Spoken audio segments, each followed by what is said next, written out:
একটি শহরে কি আপনি থাকতে পারবেন যেখানে শীত এত ভয়াবহ যে আপনার চোখে পর্যন্ত বরফ জমে যায়, যেখানে তাপমাত্রা -40°C নেমে আসে?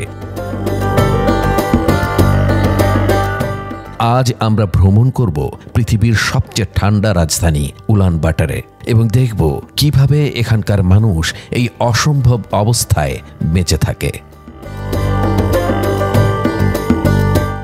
এই হলো উলানবাটার, মঙ্গোলিয়ার রাজধানী, এবং এটি পৃথিবীর সবচেয়ে ঠান্ডা শহর। এখানে বসবাস করে প্রায় 17 লক্ষ মানুষ এবং সবাই শীতের সাথে যুদ্ধ করে বেঁচে থাকে।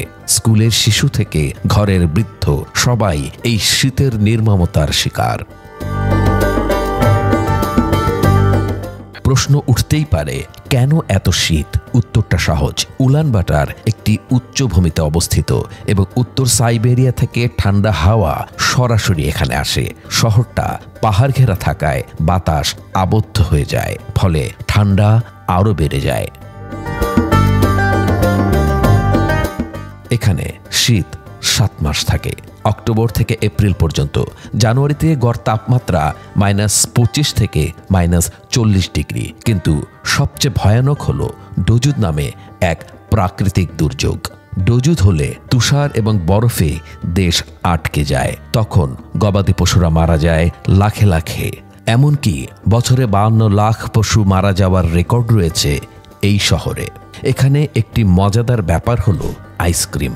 হ্যাঁ, সত্যি, এই শীতেও তারা আইসক্রিম খেতে পছন্দ করে এবং আইসক্রিমওয়ালারা খোলাভাবেই আইসক্রিম বিক্রি করে। দরকার হয় না কোনো ফ্রিজের। শহরটি দূষিত কারণ শীতে টিকে থাকার জন্য তারা প্রচুর কয়লা পোড়ায়।